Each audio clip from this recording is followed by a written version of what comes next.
Je suis ravi de vous accueillir ce soir à la ferme du Manet et je vous présente Thomas et Charlie Saintin que vous avez découvert dans ce film magnifique. Ils ont parcouru la ville, ils ont illuminé Montigny. Je vous demande de les applaudir très très fort.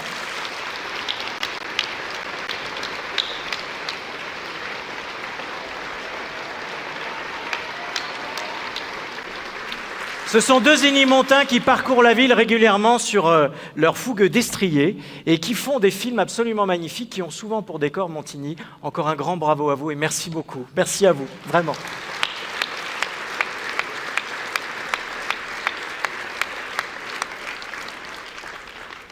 Vous avez vu comme elle est belle, la ferme du Manet, ce soir? C'est magnifique, hein? Et vous avez apprécié l'accueil avec les bénévoles? Ah oui, hein? Eh bien, on les applaudit, les bénévoles.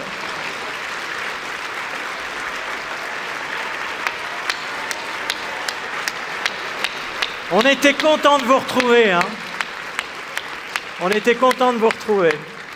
Alors, il est encore temps de vous souhaiter, nous sommes le 16 janvier, de bons vœux. Alors, je vous présente tous mes vœux pour vous et vos proches. Je vous souhaite le meilleur pour cette année 2025. J'aurais aimé vous parler d'un grand nombre de sujets ce soir. Il y en a tellement dans l'actualité qui se bouscule dans nos pensées et à nos portes que j'aurais pu évoquer tout ça. Mais j'ai tellement à vous dire sur la ville de Montigny ce soir. Et comme j'ai envie de vous retrouver dans un temps pas trop long, l'œil frais, le teint clair, avec une coupe de champagne à la main devant le buffet, je vous parlerai exclusivement de Montigny-le-Bretonneux ce soir. Voilà. Oui, déjà, ça fera plus court. Je vais faire une seule entorse et vous comprendrez bien pourquoi, à ce que je viens de vous dire à l'instant.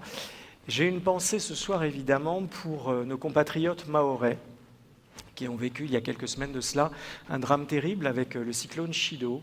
Avec mes collègues de la communauté d'agglomération, nous avons voté une subvention exceptionnelle de 20 000 €. Bientôt, en conseil municipal à Montigny, nous voterons aussi une subvention. Et puis, s'il est nécessaire d'organiser collecte, eh bien, comme nous l'avions fait au moment de l'invasion de l'Ukraine, nous saurons nous montrer à la hauteur en matière de solidarité. Alors, je me permets en votre nom et en mon nom ce soir d'affirmer tout notre soutien, toute notre amitié, toute notre solidarité pour le peuple mahorais, auquel on pense très fort.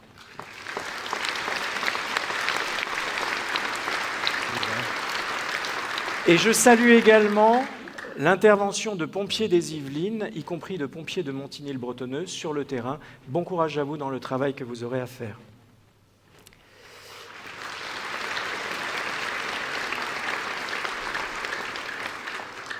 Alors, mesdames et messieurs, vous, je ne sais pas, mais moi, je dois reconnaître que depuis que le mois de septembre, j'ai une sorte de géostalgie.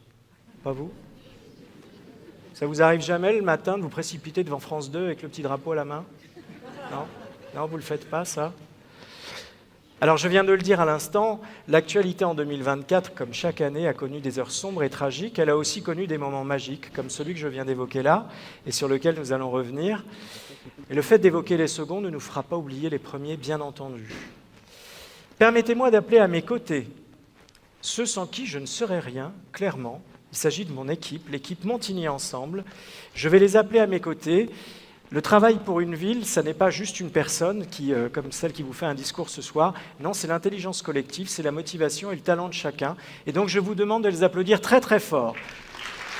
J'appelle Catherine Bastoni, José Cachin, Marie Toussaint, Yannick Ledors, Ketchan Abbé, Bruno Boussard, Christine Garnier, Alain Junès, Claire Dizès, Michel Cretin, Karima Laclakinen-Fissi, Régis Harel, David Oganadan, Marie-Pascale Caron, Joseph Torbet, Corinne Basque, Yaya Dianca, Anne-Sophie Delavessière, Christophe Rouenet, Véronique Cochereau, Jérémy Jouglet, Corinne Issartel, Julien Lecoquille, Anne-Marie Gérard, Nicolas Chaudot, Nathalie Esnouf, Georges Mana, je pense à Ali Nadine qui n'a pas pu être avec nous, Philippe Moignot, Flore Courcou, Sébastien Proyard, ainsi que les élus de la minorité, Monsieur François André, Madame Sonia Tessé, Monsieur Guillaume Beriot, Madame Claire Lavenant, Madame Anne Etier et Monsieur Damien Nadeau.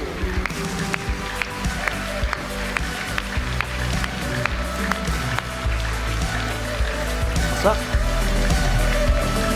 J'invite également à me rejoindre sur scène les personnalités, les parlementaires et représentants de l'État.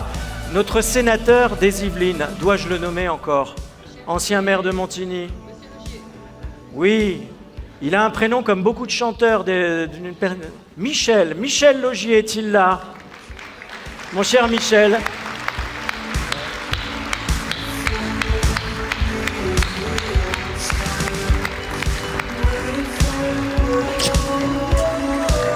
J'appelle aussi notre député de la première circonscription, M. Charles Rodwell, qui a installé sa permanence à Montigny. C'est la première fois qu'une permanence de député sur la première est à Montigny et plus à Versailles. Merci. J'appelle aussi la directrice de cabinet du préfet, Mme Aude Plumeau. J'appelle ensuite les maires de Saint-Quentin en Yvelines. Jean-Michel Foncous doit nous rejoindre. Philippe Guiguen, maire des Clés-sous-Bois. Nicolas Dainville, maire de la Verrière. Et alors un jour, si vous allez aux vœux de Nicolas Dainville à la Verrière, vous verrez les vœux les plus impressionnants que je connaisse. Il nous bat tous, c'est le meilleur. Hein, Nicolas, j'espère qu'il est... Mais oui, je l'ai vu Nicolas tout à l'heure. François Morton, maire de Guyancourt.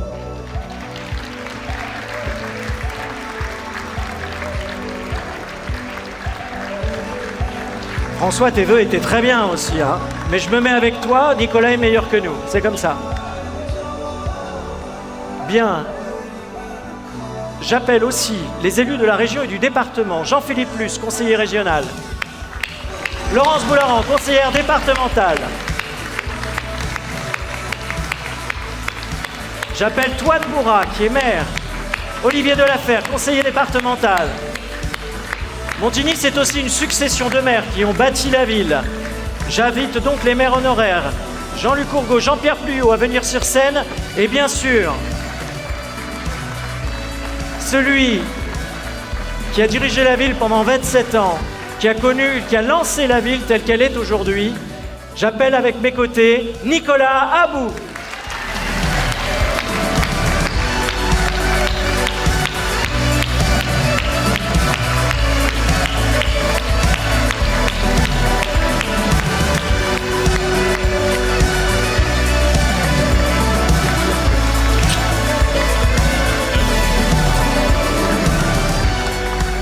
J'invite aussi à me rejoindre sur scène les représentants des corps de sécurité, le commissaire divisionnaire Frédéric Védrich, représentant le commissaire Yann Drouet. On peut l'applaudir. J'appelle aussi nos amis les pompiers, j'invite le commandant Pfal du centre de secours de Montigny à nous rejoindre. Et j'en profite pour saluer également le lieutenant-colonel Philippe Auger, ainsi que le lieutenant-colonel Bertrand Douville. Merci d'être présents avec nous. C'est aussi un grand plaisir d'accueillir le président de l'université, M. Loïc Josserand, que j'invite à nous rejoindre sur scène. Sans les entreprises, le territoire ne serait pas ce qu'il est non plus. Je remercie la présence du président de la CCI, la Chambre de commerce, M. Guillaume Quéroux. Bravo à lui. J'invite également notre nouveau directeur des services de l'éducation nationale, M. Jean-Pierre Geneviève, à nous rejoindre sur scène, lui qui veille sur nos écoles, il est très important. Et en parlant de jeunesse, j'invite également le président du conseil municipal des jeunes, récemment élu, à me rejoindre. Bienvenue Julien, on l'applaudit très fort. Viens avec nous. Un CMJ de tradition toujours très actif et présent à nos côtés. Je salue quelques membres du CMJ, Ariles, Linoa, Faustine, Salobé, Noémie, Mathias et toutes celles et ceux qui sont là ce soir.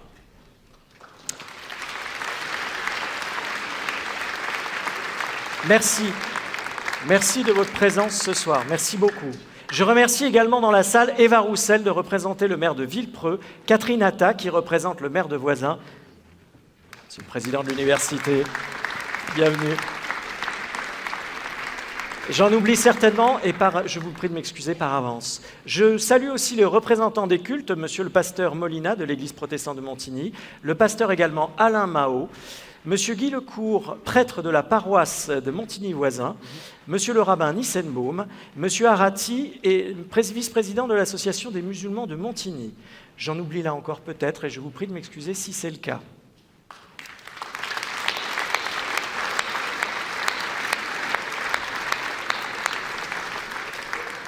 Bien, revenons à nos vœux et revenons à nos jeux.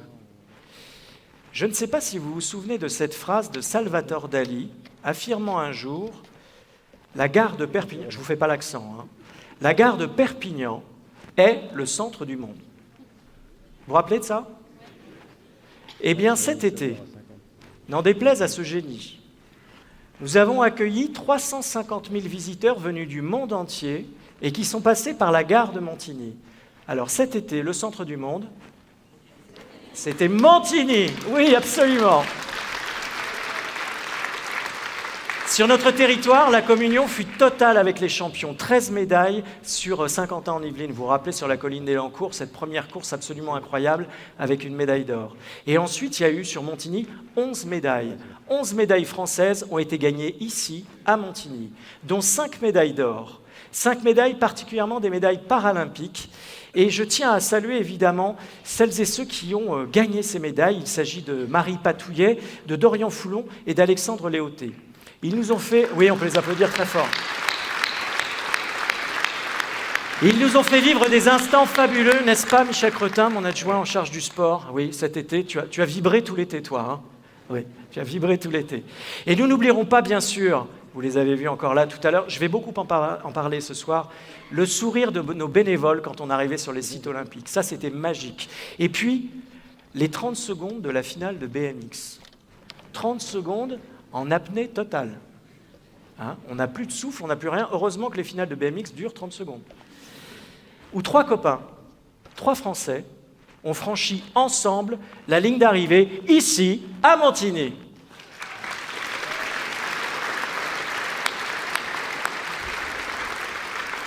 Alors le succès de ces Jeux, on le doit à ces athlètes, on le doit au spectacle et à leur performance, mais on le doit aussi à toutes les personnes qui étaient présentes pour organiser les choses. Je pense aux agents de la ville de Montigny qui ont fait un travail remarquable. Je pense aussi aux agents de Saint-Quentin en Yvelines. Je parlais de la gare tout à l'heure, 350 000 visiteurs, pas un problème pendant toute la période d'accueil des Jeux. Et puis vous avez sans doute été aussi sur la fan zone. C'était une organisation extraordinaire. Donc vraiment, je vous demande de les applaudir très très fort.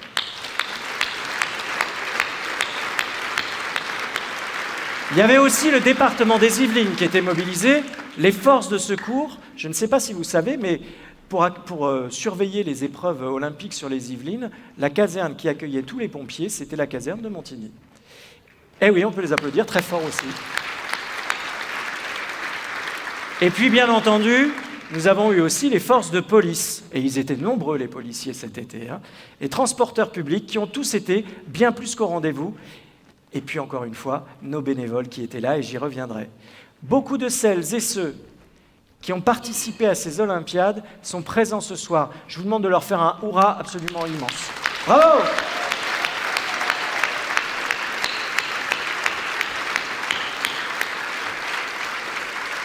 Toutes les personnes que j'ai citées, vous avez contribué à proposer un collectif en or et un service public en terre de jeu qui a été absolument extraordinaire. Donc chapeau à vous.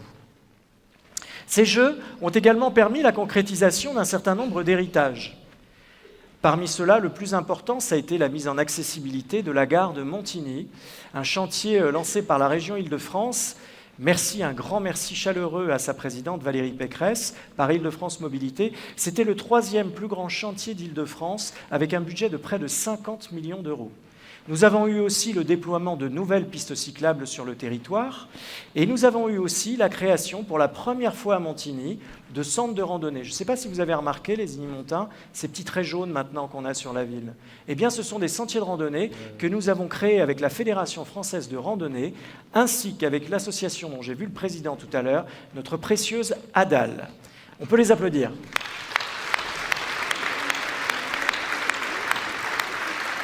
Et puis, un grand remerciement à Saint-Quentin-en-Yvelines, puisque nous avons eu la rénovation de l'Arche Kowalski. Vous l'avez vu dans le film. Je vous conseille d'aller la voir le soir avec les éclairages, c'est absolument magique. Et puis, nous avons eu aussi la statue, le dieu du stade, de Philippe Geluck, ce qui met en scène le fameux chat. D'ailleurs, tiens, en parlant du chat,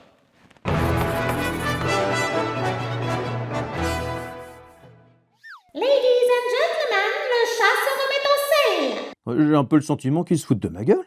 Vous tombez bien, vous. Vous allez nous aider en votre qualité dieu du stade. Comment se sont passés vos jeux? Moi, j'ai eu des étoiles plein les yeux. Enfin, plutôt des flashs par des milliers de supporters, et même des policiers. J'ai aussi une confidence à vous faire. J'ai eu la très nette impression d'être surveillé, montré du doigt. Il y avait des volontaires en haut de leur chaise d'arbitre qui n'arrêtaient pas de me crier des choses dans toutes les langues. Le volontaire, à force de rager, a eu un chat dans la gorge. Mais promis, je n'y suis pour rien. On ne faisait que notre boulot, soyez pas parano. Quels sont vos meilleurs souvenirs? Le plus beau, c'est la victoire au BMX. Bon, en fait, je n'ai rien vu, car je suis dos au stadium. Au bruit, je savais qu'il se passait quelque chose d'historique. Comme les deux premiers, j'ai voulu me retourner pour voir leurs potes passer la ligne, mais quand on a ma silhouette et qu'on est en bronze, j'aurais eu un mal de chien à faire un 180. En tout cas, j'ai été gâté. Et j'ai récupéré au moins 45 drapeaux étrangers. J'ai aussi hérité du fameux Bob. Il est très moche, mais il paraît qu'il se revend une fortune. Et les Paralympiques? Ça aussi, c'est du haut niveau? Et pas que pour les athlètes. Je voudrais souligner que la plupart des téléspectateurs ont suivi les Jeux en fauteuil. En tout cas, il y avait une ambiance de dingue, familiale, avec beaucoup d'enfants. Et chaque jour, au moins une médaille à fêter. Ça commence à faire lourd à la fin. Comme nous, les bénévoles à Montigny-le-Bretonneux, vous vous êtes fait beaucoup d'amis alors? Bon, un sacré paquet. Aussi bien des bénévoles que des spectateurs, que des sportifs. Je voudrais en profiter pour rendre hommage à mes deux confrères moins chanceux que moi. Bravo les amis pour votre médaille d'argent et de bronze. Soyez pas déçus par vos résultats. L'important est de participer.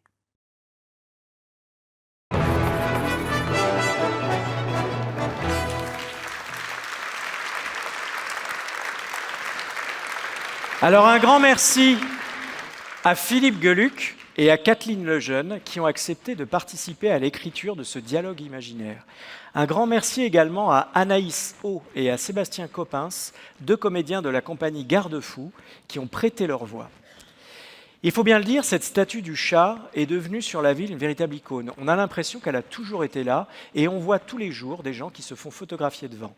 Ce qui nous réjouit profondément, car notre objectif était vraiment d'avoir un héritage qui soit à la fois culturel et sportif. Et puisque nous évoquons sur le ton de l'humour ce trio de la fable d'une nouvelle fable inventée par Philippe Geluck avec ce chat, cet escargot et cette tortue, je vais penser à nouveau à un trio beaucoup plus rapide, celui-ci, un trio qui aura inscrit Montigny dans les registres du CIO en lettres d'or, d'argent et de bronze.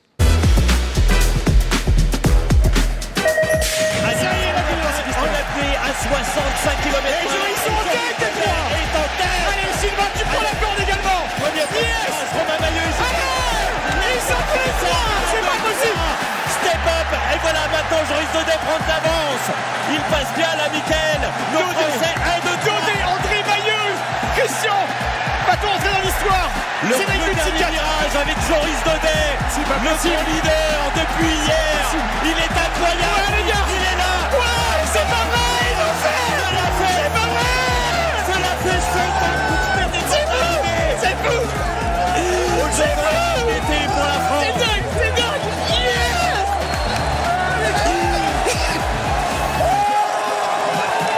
C'est incroyable, Christian, c'est pas vrai. Français, je ne sais pas, c'est énorme. Bonjour, c'est Sylvain André. Je vous remercie encore et à la ville de Montigny d'être la maison de notre sacre au mois d'août. Et je reviendrai, c'est un petit scoop parce que j'ai décidé que la compétition c'est bien et que j'ai pas envie de m'arrêter là. Merci beaucoup.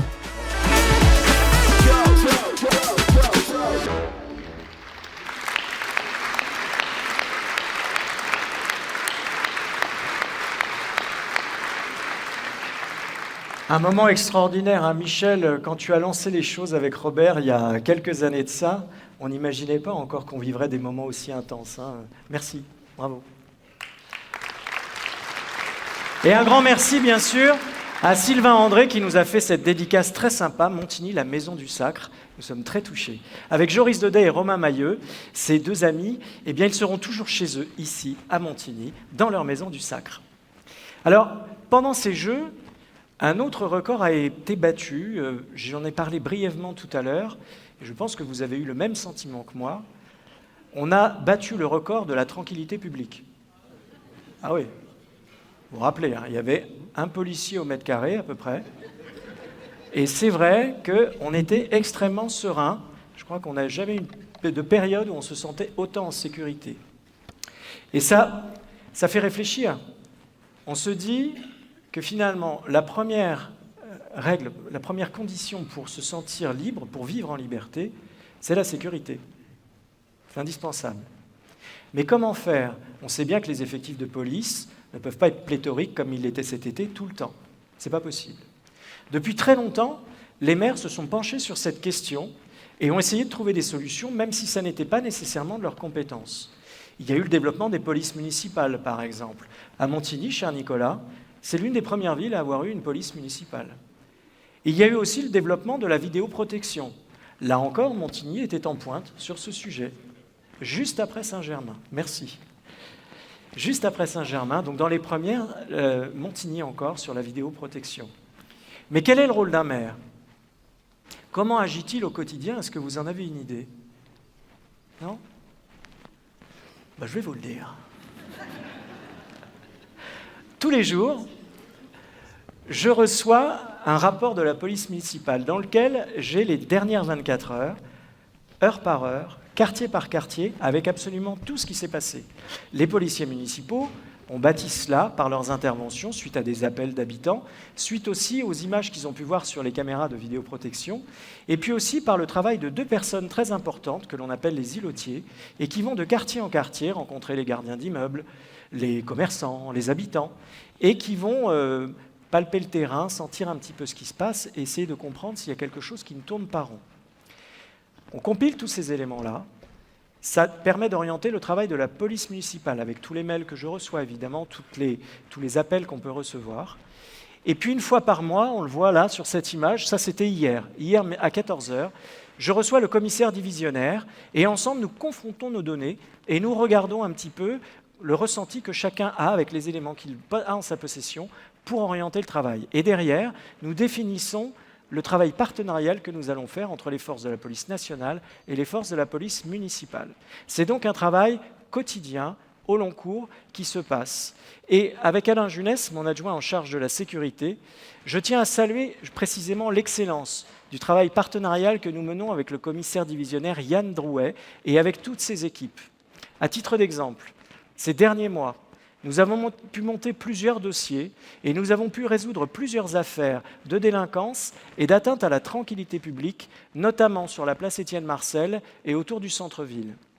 Et une autre information que m'a donnée le commissaire hier. Nous avons regardé ensemble les chiffres pour l'année 2024. J'ai le plaisir de vous annoncer que les chiffres de la délinquance à Montigny sont en baisse par rapport à 2023, et en 2023, ils étaient déjà en baisse par rapport à 2022.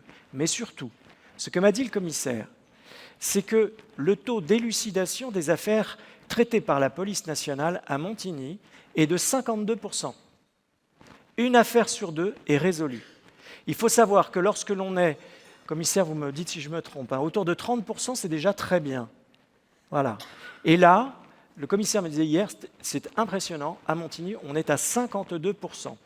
Donc, c'est vraiment un chiffre très important, et ce que je retiens de ce qu'il m'a dit hier aussi, c'est qu'une bonne partie de ce chiffre de 52%, on le doit à la vidéoprotection. Donc, belle idée, même si on l'a fait juste après Saint-Germain, ça valait la peine de le faire. Bravo.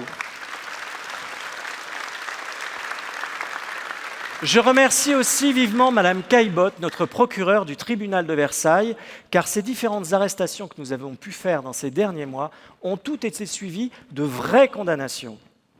Et là, messieurs les représentants des cultes, bouchez vos oreilles ou soyez indulgents pour moi, s'il vous plaît. Je vais citer Audiard. La justice, c'est comme la Sainte Vierge. Si on ne la voit pas de temps en temps, le doute s'installe.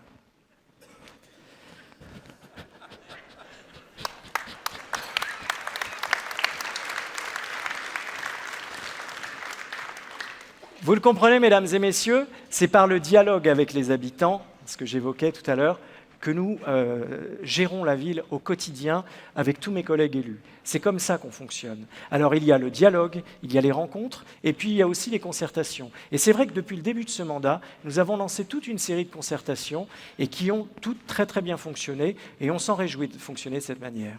Et il y en a une en 2024 qui est sans doute la plus importante, qui est la plus importante à ce jour, c'est celle des assises de l'éducation. Nous avons, dans ces assises, par leur méthode, mis en place une concertation qui, selon l'Éducation nationale, serait la première pour une ville de notre strate en France. Ce sont les parents d'élèves, les enseignants, les personnels qui travaillent dans les écoles et les enfants qui ont co-construit un programme de préconisation. Alors, je vous propose de revenir sur cette méthode avec mon adjoint Yannick Ledorz, en charge du scolaire et du périscolaire, qui, dans cette vidéo, vous allez le voir, a été un élève plus qu'assidu. Élève Ledorz, je vous décerne les félicitations du jury. Face à la baisse des effectifs scolaires dans notre ville, nous avons décidé, face à ce constat chiffré, d'aller au-delà et de penser l'école de demain à Montigny. Depuis près de 2 ans, c'est l'ensemble de la communauté éducative de Montigny que nous avons su rassembler. Je tiens d'ailleurs à remercier l'Éducation nationale qui, dès le premier jour, a été complètement partie prenante. Souvenons-nous, tout a commencé il y a maintenant un peu plus d'1 an et demi lors d'un vaste questionnaire qui a été adressé à l'ensemble des familles unimontaines pour connaître leurs attentes pour nos écoles et leurs enfants. Enseignants, parents, agents municipaux se sont portés volontaires pour participer aux 5 groupes de travail qui ont été mis en place. Les thématiques abordées ont été très larges, du bien-être à l'école, en passant par l'offre pédagogique, la sécurité. C'est en fait l'ensemble de la journée de l'enfant à l'école qui a été abordée, avec l'aide également d'experts extérieurs. Nous avons été impressionnés par la qualité des propositions, mais aussi par l'investissement sans faille de l'ensemble des participants à ces groupes de travail. Au total, ce sont plus de 60 heures de réunions, de réflexions et de propositions qui ont été réalisées. Je voudrais également saluer l'investissement de nos 135 enfants des différents centres de loisirs de la ville qui ont eux aussi réfléchi et bâti des propositions toutes intéressantes. Je retiens en premier lieu les propositions de réaménagement des espaces extérieurs, notamment la revégétalisation des cours d'école qui est pour moi essentielle. Et de manière générale, je pense qu'il faut se féliciter de l'ensemble des idées qui ont été proposées. Cette concertation a montré que faire de l'école un lieu accueillant, c'était en repenser les espaces. Parce que l'éducation, comme le bien-être des enfants à l'école, c'est vraiment l'affaire de tous. Je garderai en mémoire l'implication des enfants qui sont pleinement acteurs du projet, leurs réflexions souvent très pertinentes qui nous ont permis de prendre du recul sur nos pratiques et de mieux imaginer l'école de demain. Des préconisations concrètes pour garantir l'égalité filles-garçons, pour lutter contre le harcèlement scolaire et aussi un thème qui me tient particulièrement à cœur, pour accueillir les enfants à besoins particuliers. Le handicap bien sûr, mais par exemple aussi les enfants qui ne parlent pas encore le français. Bref, les enfants dans toute leur diversité. Et puis maintenant, ces assises, c'est un pari réussi. À charge pour nous maintenant de transformer l'essai et de mettre en œuvre les préconisations retenues.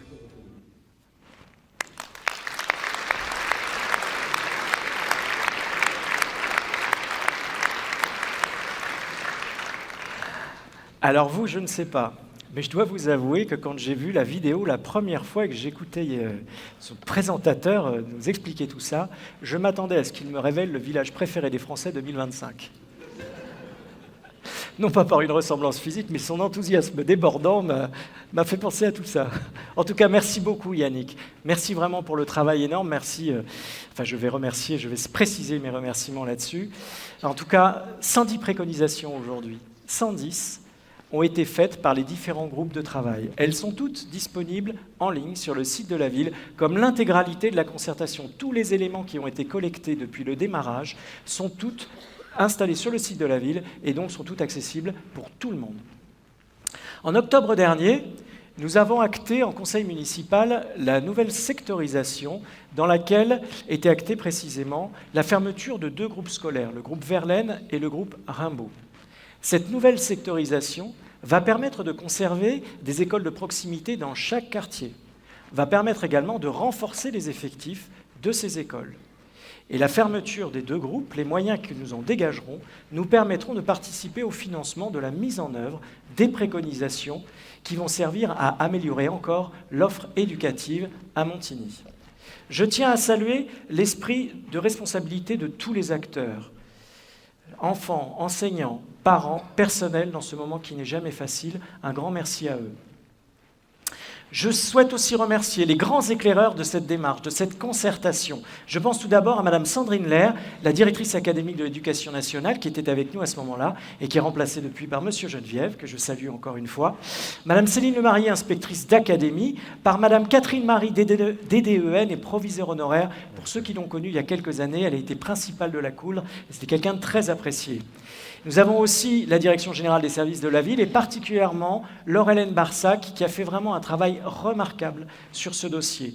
Et puis, bien sûr, l'ensemble des équipes de la ville, les équipes de terrain, avec Karima Tebib, directrice du service scolaire et périscolaire, les agents du service et tous les agents de la ville qui se sont impliqués dans ce dossier.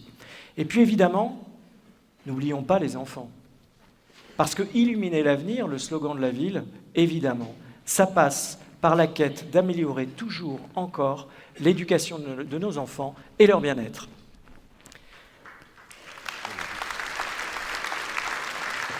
Comme j'ai pu le dire à plusieurs reprises, on l'a écrit aussi, mais je le redis ce soir, comme ça les choses seront bien posées.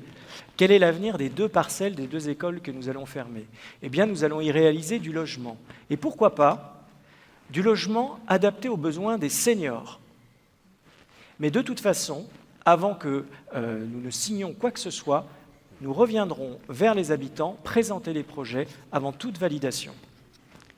Alors, à propos de seniors, est-ce que vous savez qu'en 2040, justement, plus de 40% de la population aura plus de 60 ans? Eh oui, ça nous change, hein? On se rappelle l'époque où il n'y avait pas de cheveux blancs à Montigny. Et aujourd'hui, une majorité de gens veut vieillir chez soi, à domicile, et cela le plus longtemps possible. Et c'est bien légitime.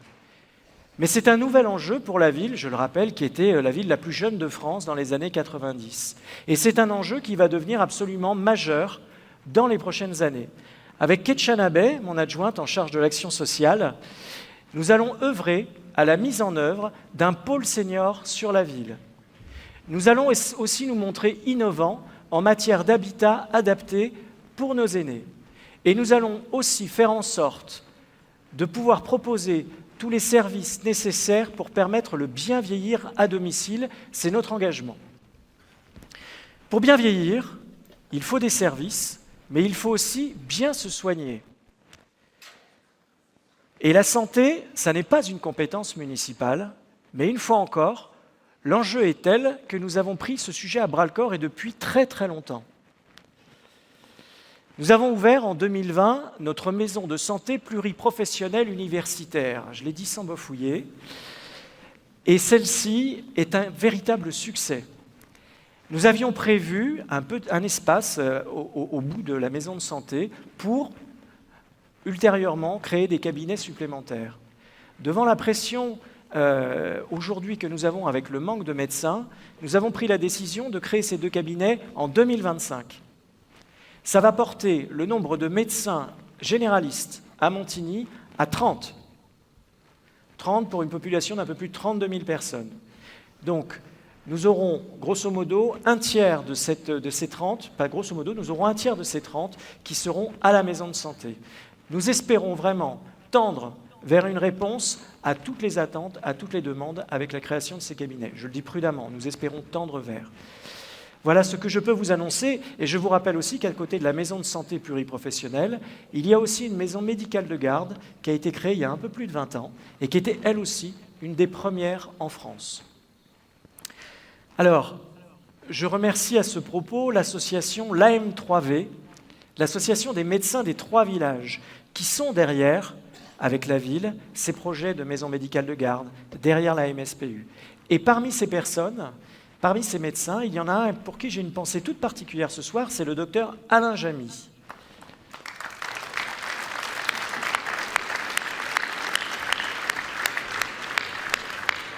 Le docteur Alain Jamy, la première fois que je l'ai vu, il est venu dans le bureau à l'époque de Nicolas About pour lui proposer avec Alain Junès de créer la première maison médicale de garde. Depuis, vous ne le savez peut-être pas, mais c'est lui, alors jamais tout seul évidemment, toujours en équipe, mais il est vraiment prépondérant dans tout cela.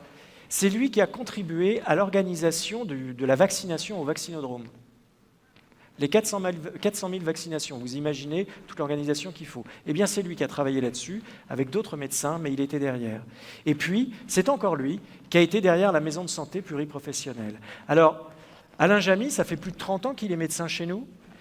Oui, ah oui, plus de 30 ans. Hein. Et il a été appelé à d'autres fonctions qui reconnaissent ses compétences et ses immenses qualités. On est ravis pour lui, on est triste pour nous, mais ce soir, je voudrais qu'on l'applaudisse très très fort et qu'on le remercie fort. Merci Alain Jamy.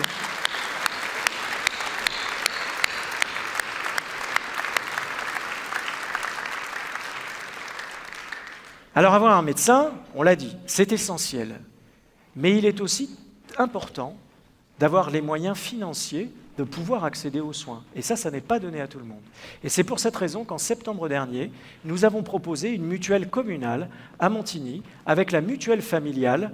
Hier, j'étais à la galette du Club de l'Amitié, plusieurs m'ont dit « Ah, c'est formidable, très bien, merci beaucoup pour cette mutuelle ». Eh bien oui, on en est très heureux, parce qu'elle permettra, je l'espère, de pouvoir permettre à ceux qui ne pouvaient pas avoir de mutuelle d'en obtenir une demain à des prix à un tarif groupé et garanti.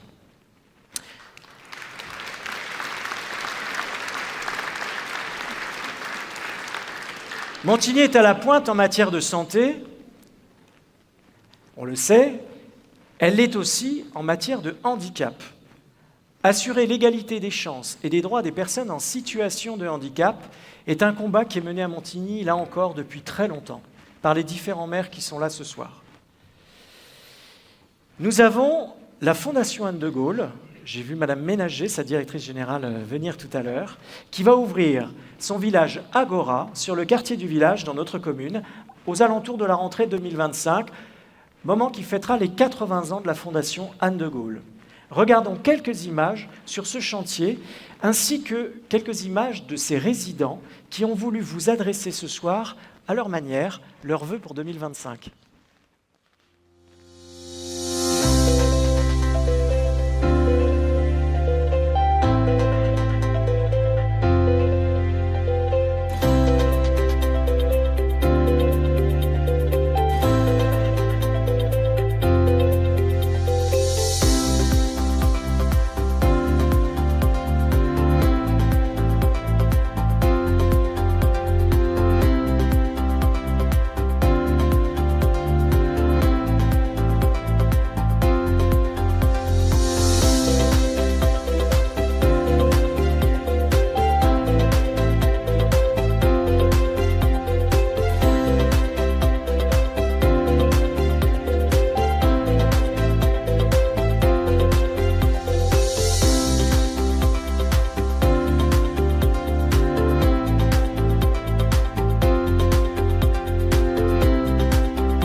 du village Agora de la Fondation Anne de Gaulle, une structure d'accueil pour personnes en situation de handicap, une centaine de personnes emménageront ici, mais c'est aussi un lieu de recherche, puisqu'il y aura également un Living Lab qui va travailler sur l'inclusion. C'est sur cet aspect d'innovation d'ailleurs que Saint-Quentin-en-Yvelines a voulu challenger la Fondation pour que nous puissions proposer quelque chose de réellement innovant.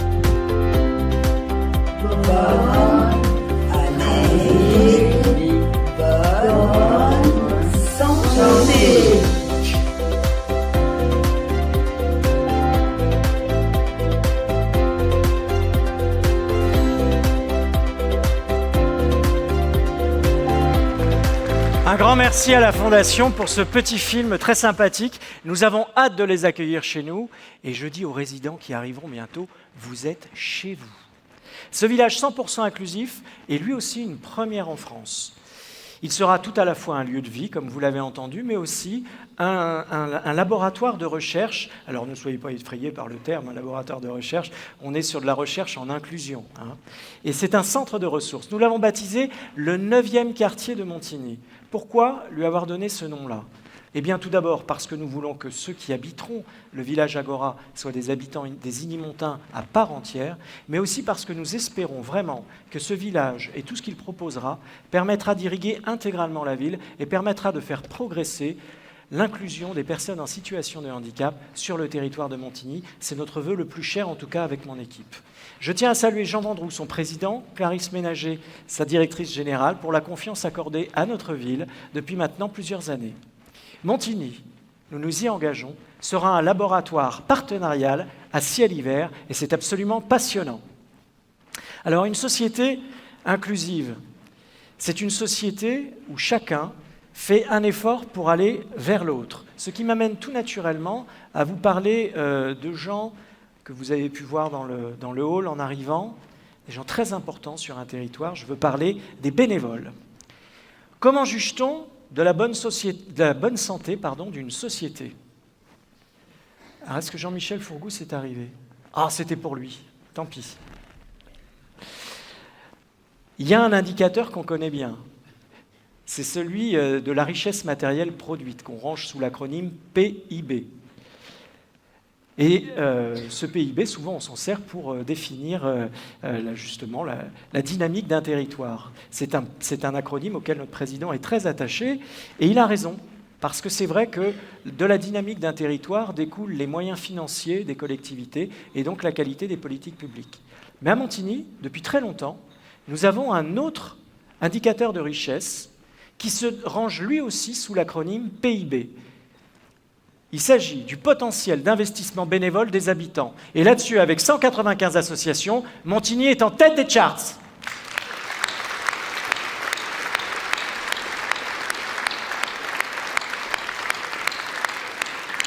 J'ai eu l'agence Moody's hier, ils nous mettent A++++. Alors, ce PIB, je vous le disais, il bat des records. Et ce travail bénévole, immense sur Montigny, ce qu'il faut bien avoir en tête, c'est que c'est un travail qui ne coûte rien à la société, et pourtant il n'a pas de prix. On le sait.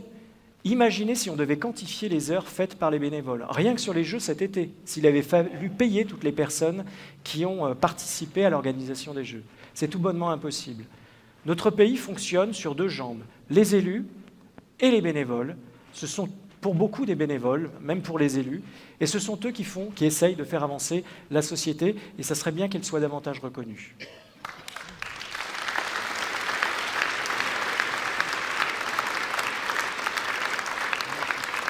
Marie Toussaint, je sais ton action dans le domaine du bénévolat, et d'ailleurs en octobre dernier, nous avons organisé à Montigny la première matinée de table ronde autour du bénévolat, table ronde et matinée de formation, et je vous propose d'en voir quelques images.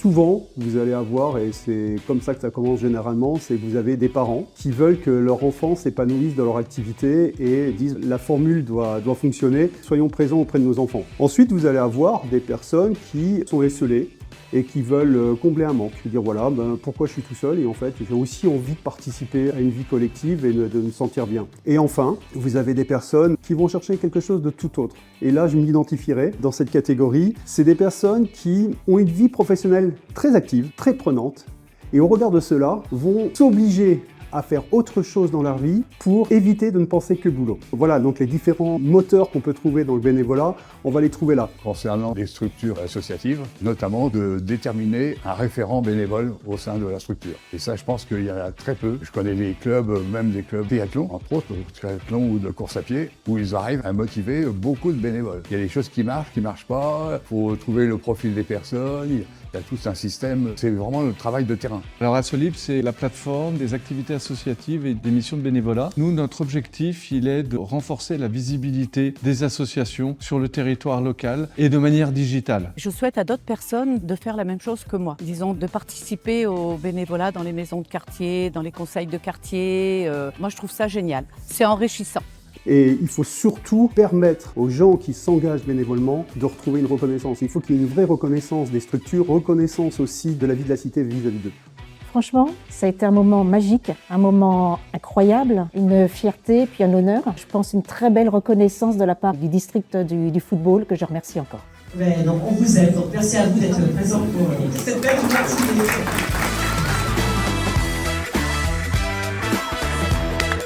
Bravo et grand bravo aux bénévoles. Merci à eux.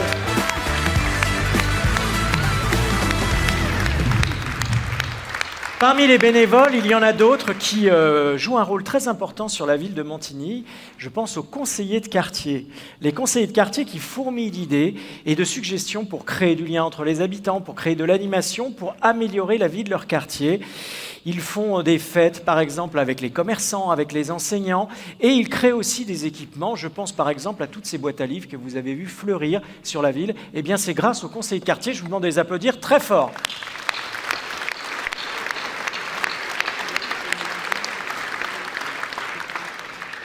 Renforcer le lien entre les habitants est un élément très important. On en parlait déjà l'an dernier. Depuis le Covid, on le sait. C'est pas si spontané, c'est pas si normal que ça, le lien. Et parfois, il faut le travailler, il faut le provoquer.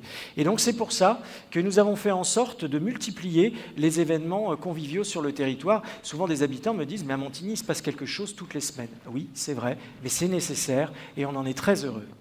Et depuis 2 ans, nous avons fait du parvis de l'hôtel de ville notre cœur de village. Nous y avons proposé des événements comme le vide-grenier, comme le marché des terroirs, comme la fête de la musique aussi en juin dernier. Ça a été un immense succès. Alors, cher José Cachin, je te sais très attaché à une culture vivante et populaire, et donc, ensemble, nous réitérerons cette formule en 2025.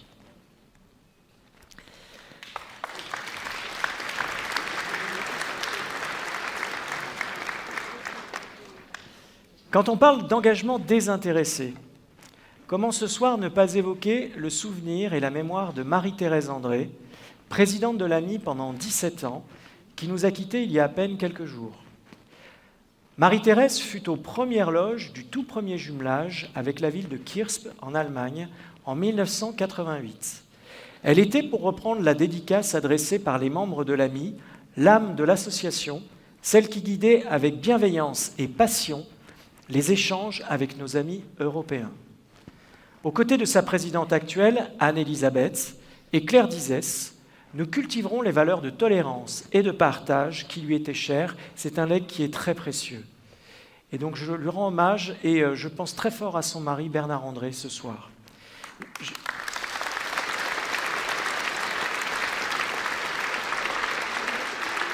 Et je remercie Claire Dizès, que je sais pleinement engagée avec le service Relations internationales de la ville, dans l'animation de cette solidarité avec nos 7 villes jumelles. Merci à toi, Claire. Alors, vous le voyez, avec mon équipe, des idées, nous n'en manquons pas, des réalisations, nous n'en manquons pas non plus. Mais je vous l'ai dit, je vous l'ai promis tout au début, on va essayer de ne pas être trop long. Alors, pour ne pas vous détailler, parce que sinon on y est jusqu'à minuit, tout ce qui s'est passé en 2024, je vous propose de regarder ce que nous avons fait dans une séquence vidéo, et vous allez voir, sans doute que l'euphorie olympique nous aura donné des ailes.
On ne l'a pas vu passer cette année. On ne l'a pas vu passer.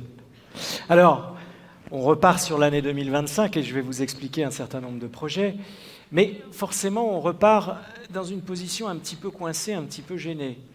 Il ne vous a pas échappé qu'il n'y avait pas eu de loi de finances ?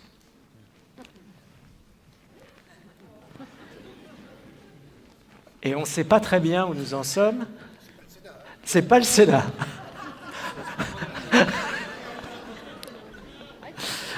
Non, clairement, c'est pas vous. Clairement.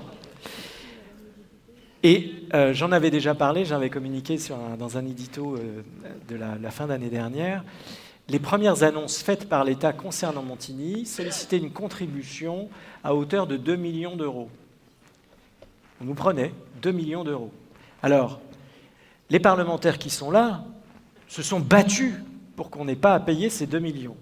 Mais encore une fois, la loi de finances est tombée. Alors, je ne sais pas ce qu'il en sera.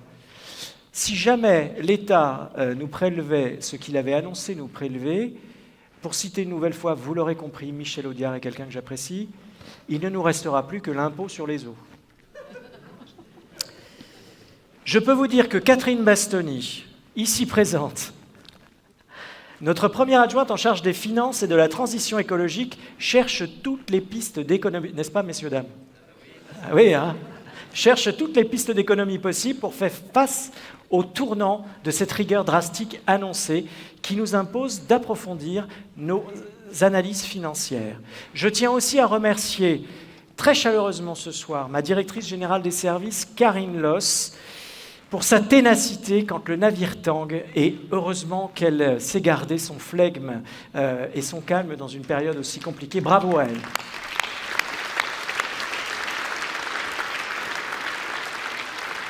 Nous votons d'habitude notre budget en décembre. Eh bien, cette année, faute de loi, nous avons préféré attendre le mois de mars pour le voter, de façon à avoir une idée un peu plus claire de la situation dans laquelle nous nous trouverons.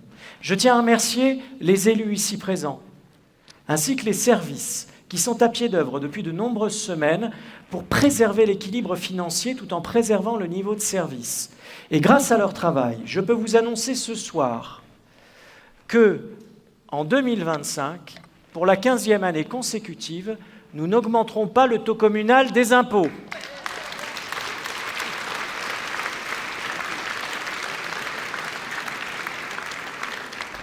Sachez aussi que nous travaillons avec mes collègues de Saint-Quentin-en-Yvelines pour trouver aussi des pistes d'économie, et c'est un exercice très très difficile, mais Philippe Biguen est toujours là pour nous rappeler la rigueur budgétaire et pour que nous fassions attention. J'en profite d'ailleurs pour saluer l'action exemplaire de Saint-Quentin-en-Yvelines au service du territoire et de ses habitants. Un exemple, une preuve éclatante de la qualité de ce travail avec mes collègues.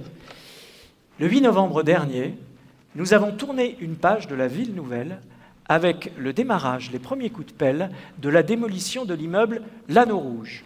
Pour la première fois, après 50 ans de Ville Nouvelle, nous allons enfin voir la gare depuis l'avenue du Centre. On va enfin la voir, cette gare. Notre carte, je vous propose de regarder quelques images de cette démolition.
C'est impressionnant, hein?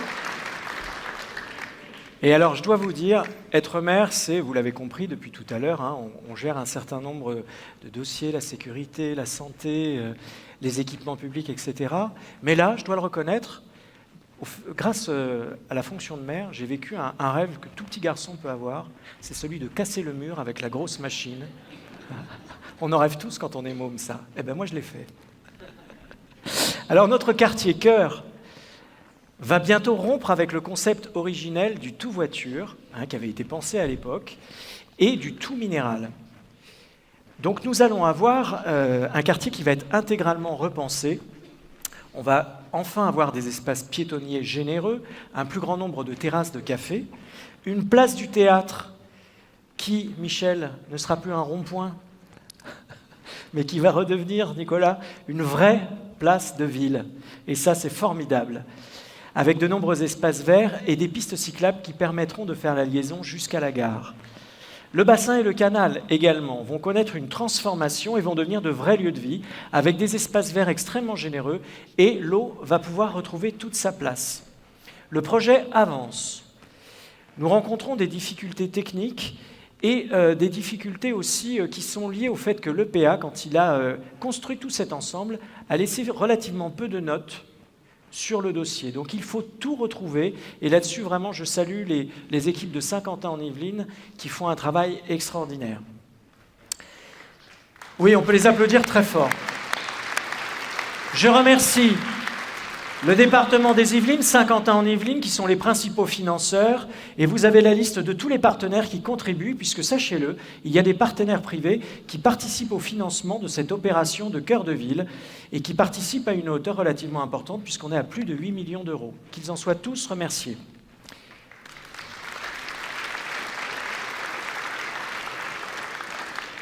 Je viens de parler d'urbanisme, alors mettons-nous au vert un petit peu. À Montigny, nous avons un rapport de 60% d'espaces verts pour 40% d'espaces construits. Et nous y sommes très attachés à notre ville verte et nous souhaitons préserver cet équilibre. Nous avons aussi près de 9000 arbres. Alors je vous rappelle, même pour ceux qui ne connaissent pas l'anecdote, au départ, l'établissement public, l'État, a planté 3 arbres en se disant que sur les 3, un vivrait. Chez nous, les 3 ont vécu. Donc ce n'est pas 3000, c'est 9000. C'est pour ça qu'on a ce patrimoine incroyable. Et ce n'est pas Bruno Boussard, notre élu en charge, entre autres, des espaces verts, qui renierait cet objectif de préserver tout cela. Parmi les projets de végétalisation, nous en avons eu plusieurs en 2024, je pense au City Stade du Manet, par exemple. Eh bien, cette année, avec Saint-Quentin-en-Yvelines, nous allons transformer le parc Alain Chèdeville sur le quartier de la Sourderie. Ça va devenir un authentique coin de nature en ville. Et cet espace vert a été repensé pour préserver la biodiversité et deviendra, nous l'espérons, un but incontournable de promenade pour les Ignimontains. Les travaux avancent bien. Vous voyez, pendant que je vous parle, quelques images de ce chantier. Autre démarche vertueuse pour l'environnement, c'est un travail de conception important. Là encore, Bruno, bravo. Mené dans le cadre de la reprise intégrale de la rue Jean-Cocteau, sur le quartier du Plan de Trou. La rue Jean-Cocteau, vous savez, c'est celle qui est entre Maréchal et la place Claudel. Et bien sur cette rue, il y a eu un travail de récupération des eaux. Ainsi, le bitume que vous voyez dans la rue Cocteau, eh bien, il laisse passer l'eau. Et donc, nous aurons de la récupération d'eau à la parcelle, et je crois que c'est un exemple à reproduire pour penser la ville de demain. Chère Karima, nous continuons aussi à adapter notre Karima Nfissi, notre élu à la jeunesse. Je te dis Karima, mais tout le monde se... Voilà, Karima, notre élu à la jeunesse. Nous continuons à adapter aussi notre mobilier urbain pour les enfants. Après le fameux bateau pirate sur le quartier de la Sourderie, le terrain de street workout de Coubertin sur le quartier des Prés, le City Stade, ça fait beaucoup d'anglicisme tout ça, hein, le City Stade du Manet au gymnase Ladoumègue, c'est à présent au jeu du village de se refaire une beauté dans un environnement plus végétal. Mais surtout, dans ces nouveaux jeux qui sont en cours d'installation actuellement, nous allons avoir pour la première fois à Montigny des jeux adaptés aux personnes en situation de handicap. Je salue à ce sujet l'implication du conseil de quartier du village, ainsi que le conseil municipal des jeunes qui a travaillé à nos côtés pour proposer les jeux. Bravo et merci à eux.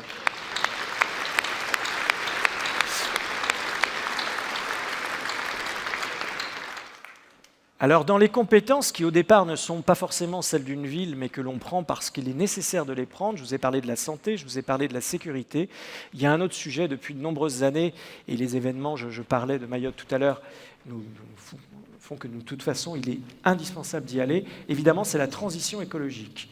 L'un des projets majeurs de l'année 2025 sera la réhabilitation thermique du gymnase Pierre de Coubertin.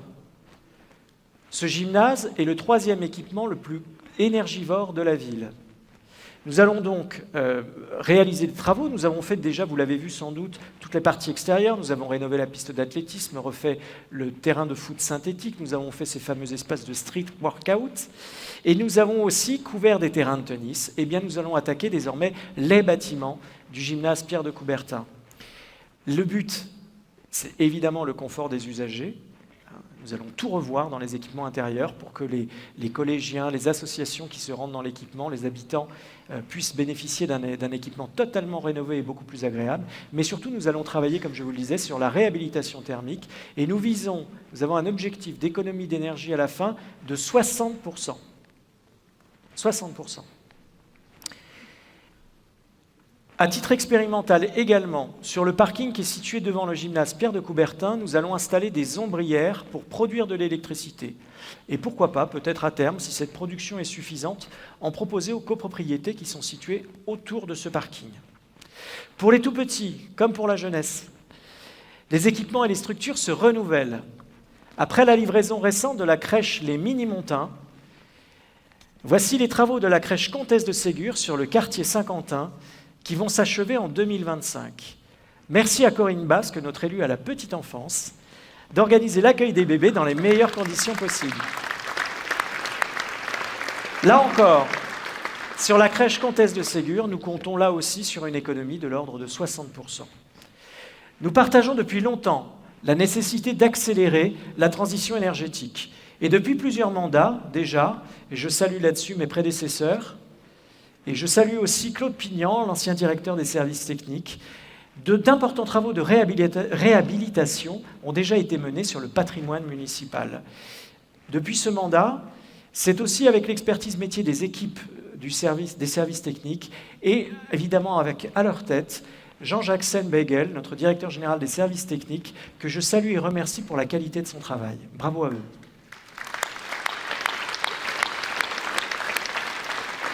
Dans quelques semaines, nous publierons notre 4e rapport annuel de développement durable. Il faut savoir que c'est un document qui n'est pas exigé pour une ville de notre strate, mais nous tenons à le faire. Et ce document nous permet de montrer aux habitants que la transition écologique irride de nombreux pans de nos politiques publiques. Alors en matière de transition écologique, impossible de faire l'impasse, évidemment, à Montigny, sur la pratique du vélo dans la ville qui en a été, cet été, la capitale olympique et donc la capitale mondiale. Alors, pour ne pas perdre le rythme et ne pas perdre les pédales, mon cher Jérémy, nous défendons, avec Jérémy, la promotion d'une véritable culture de la petite reine. Nous allons poursuivre l'installation des racks devant les équipements publics. Nous allons prolonger l'apprentissage du vélo avec l'action Savoir rouler dans toutes les écoles de la ville, encadrées par les bénévoles du Vélo Club de Montigny qui sont présents ce soir. Merci à eux. Oui, on peut les applaudir. Et dans le cadre des travaux de l'hypercentre, nous allons encore accroître, je l'ai dit tout à l'heure, nos pistes cyclables et particulièrement les liaisons avec la gare qui sont importantes. Et, cerise sur le gâteau, les travaux préparatoires ont déjà commencé. Cette année, en 2025, les travaux de la passerelle vélo-piéton reliant la ville à l'île de loisirs vont débuter cet été. Eh oui. Michel, là aussi un vieux rêve, porté pendant de nombreuses années. Eh bien, ça y est, il va se concrétiser. Donc, démarrage du chantier en juin-juillet à peu près, et il faut compter 1 an et demi de travaux pour arriver au bout. On peut tous être heureux. Et je tiens à remercier vraiment chaleureusement ce soir une nouvelle fois la présidente de la région Île-de-France, Valérie Pécresse, pour cet investissement extrêmement important. Merci, merci au Conseil régional. Merci beaucoup. Alors vous le voyez, vous allez le voir plutôt, sur l'image qui est là et sur la suivante, encore de nombreux projets importants pour Montigny en 2025. Et j'ai une pensée à cet instant pour tous les agents, tous les personnels de la ville de Montigny. Parce que tout ce que je vous ai présenté ce soir, pour que ça puisse se concrétiser, et surtout pour que ça puisse fonctionner au quotidien, eh bien, il faut des personnels investis. Et durant ce mandat, j'ai pu à de nombreuses reprises, je pense au Covid, aux émeutes, au travail qui a été fait lors des concertations également, j'ai pu constater que le personnel municipal va très souvent bien au-delà de la mission, de la simple mission qui lui est confiée. Et donc avec Christine Garnier, je sais que tu es du même avis que moi, et je tiens à ce qu'on leur rende hommage, un hommage très fort, appuyé par une salle d'applaudissements. Merci le personnel de la ville. Bravo à vous.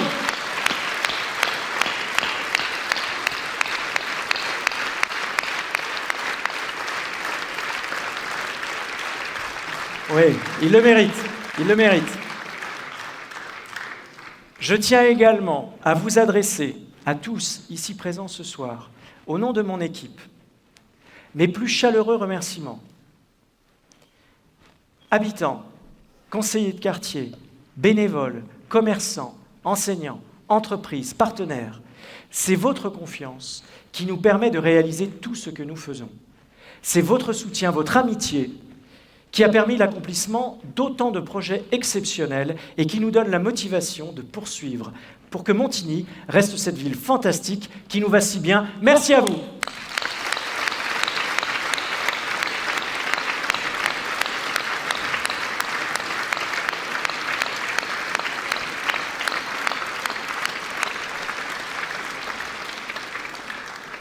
Alors je sais qu'une fois que je vous ai dit tout ça, il y en a dans le public qui sont là, qui font « ouais, c'est bien. Oui, très bien, très bien. » Mais le PSG, il vient ou il vient pas le PSG?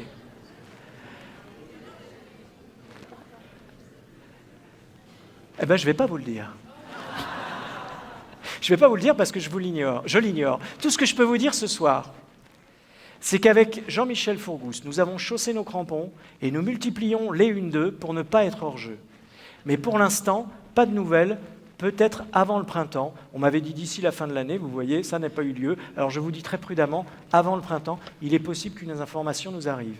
Tout ce que nous retiendrons, en tout cas à cet instant, c'est que Montigny est digne d'intérêt.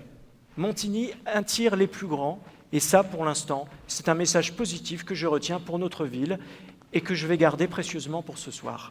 Je n'en dirai pas plus sur ce sujet. Mesdames et messieurs, je vais vous formuler des vœux, je vais formuler des vœux pour Montigny. Je vous souhaite à toutes et à tous, à nouveau, une excellente année 2025, que nous y trouvions cette petite parcelle de joie et de partage que nous avons connu pendant les Jeux Olympiques. Chacun à sa manière et collectivement, illuminons Montigny en 2025. Bonne soirée à tous, merci beaucoup. Je vais demander à nos bénévoles de nous rejoindre sur scène pour les remerciements. Avant de prolonger cette soirée autour d'un cocktail. Venez les bénévoles, venez.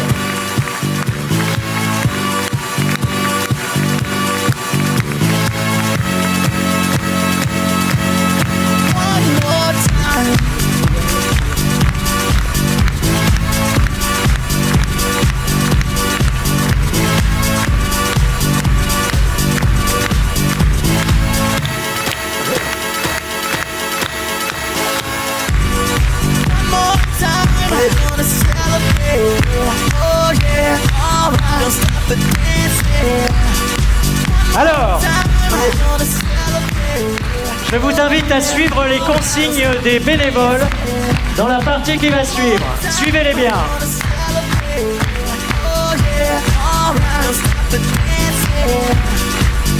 Pour la mise en scène et la technique de ces vœux, les équipes de la ferme du Manet, la société Proudworks pour la régie vidéo, le service communication pour le contenu images et vidéo, mon cher Régis Sarel, adjoint, à la communication, ses vœux, c'est du boulot. Le pilote de drone, Kevin Lompresse, pour ses images toujours impressionnantes, vues du ciel. Romain Cailleux, monteur vidéo, qui nous a aidé à rythmer toute cette matière. Merci également à Saint-Quentin-en-Yvelines pour le prêt personnel. On est prêts ? Ouais!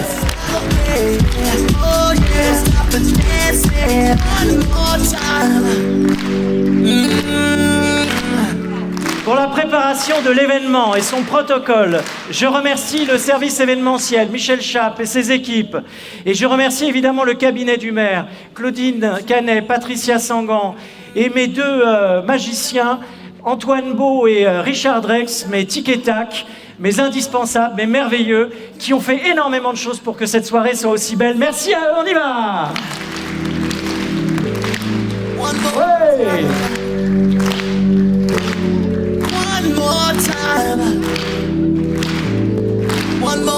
Pour le cocktail, on va les applaudir d'avance, mais ayez confiance, c'est très bon. AVS Traiteur qui fête ses 20 ans de service et qui va nous régaler, qui va vous régaler avec ses plaisirs gustatifs qui nous attendent. Ils seront secondés par nos commerçants locaux, puisque pour la deuxième année consécutive, nous avons fait appel à des commerçants de la ville. Je pense aux huîtres du marché de Monsieur Mabrouk, la fromagerie Les Petites Souris. Pour les amateurs de vin, le duo gagnant, la cave du Manet et les domaines qui montent. Et pour ceux qui aiment ajouter une touche de sucré, vous pourrez déguster des chocolats avec Léonidas, avec Joseph Torbet, mon adjoint en charge du commerce. Nous avons à cœur de toujours valoriser nos commerçants et artisans. Je vous demande de les applaudir très fort. Bonne année à tous et bonne soirée. Merci.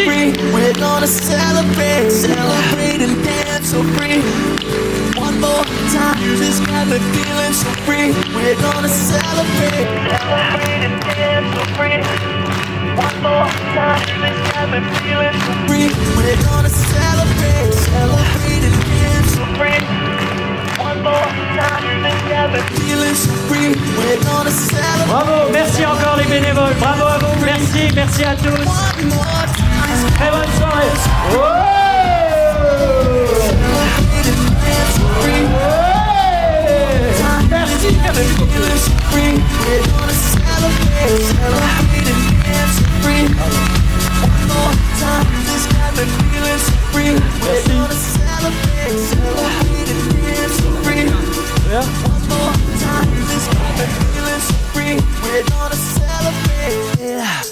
Beaucoup?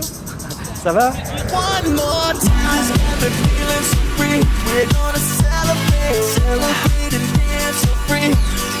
One more time, this got me feeling so free. We're gonna celebrate, celebrate and dance so free. One more time, this got me feeling so free. We're gonna celebrate, celebrate and dance so free. One more time, this got me feeling so free. We're gonna